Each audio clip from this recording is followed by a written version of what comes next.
Assalamualaikum warahmatullahi wabarakatuh. Perkenalkan, nama saya Jambun Musid dan Rais nomor absen 17 dari kelas 11 PS1. Di sini saya akan menjelaskan tentang Bayat Aqobah pertama dan Bayat Aqobah kedua. Bayat Aqobah pertama pada tahun 621 Masehi adalah perjanjian Nabi Muhammad SAW dengan 12 orang dari Yastrib yang kemudian mereka memeluk Islam. Bayat Aqobah ini terjadi pada tahun ke-12 kenabiannya. Kemudian mereka berbayat atau bersumpah setia kepada Nabi Muhammad. Isi bayat itu ada 3 perkara. Yang pertama adalah tidak menyekutukan Allah Subhanahu wa Ta'ala dengan sesuatu apapun. Mereka melaksanakan apa yang Allah perintahkan. 3. Meninggalkan apa yang Allah larang. Rasulullah SAW mengirim Mus'ab bin Umair dan Amr bin Ummi Maktum ke Yastrib bersama mereka untuk mengajarkan kepada manusia perkara-perkara agama Islam, membaca Al-Quran, salat, dan sebagainya. Bayat berarti perjanjian atau ikat bagi penerima dan sanggup memikul atau melaksanakan sesuatu yang dibayatkan. Biasanya istilah bayat digunakan dalam penerimaan seorang murid oleh syekhnya untuk menerima wirid-wirid tertentu dan pedoman terhadap bayat sebagai sesuatu amanah.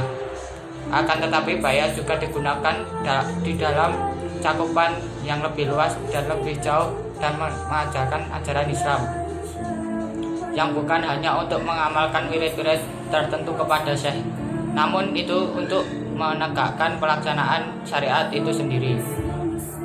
Bayat Aqobah kedua pada tahun 622 Masehi adalah perjanjian yang dilakukan oleh Nabi Muhammad SAW terhadap 73 orang pria dan 2 orang wanita dari Yastrib pada tengah malam. Wanita itu adalah Nusaibah bintu Ka'ab dan Asma bintu Amr bin Aid.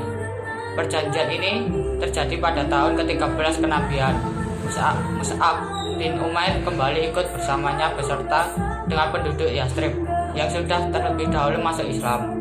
Mereka menjumpai Rasulullah di Aqobah pada suatu malam. Nabi Muhammad SAW datang bersama Al-Abbas bin Abdul Muthalib. Ketika itu Al-Abbas masih musyrik, hanya saja ia ingin meminta jaminan keamanan lagi. Keponakan Rasulullah SAW kepada orang Yastrib itu, ketika itu Al-Abbas adalah orang pertama yang diangkat berbicara. Kemudian disusul oleh Rasulullah yang membacakan beberapa ayat Al-Quran dan menyeru tentang Islam. Kemudian Rasulullah SAW berbayat. Orang-orang Yastrib itu dibayatnya adalah yang pertama untuk mendengar taat baik dan perkara yang mereka sukai maupun yang mereka benci. Yang kedua untuk berinfak baik dalam keadaan sempit maupun lapang. Yang ketiga untuk beramar ma'ruf nahi mungkar. Yang keempat, mereka tidak terpengaruh celaan orang-orang yang mencela di jalan Allah. Yang kelima, mereka melindungi Muhammad sebagaimana mereka melindungi wanita dan anak-anak mereka sendiri. Sekian, apabila ada salahnya mohon maaf.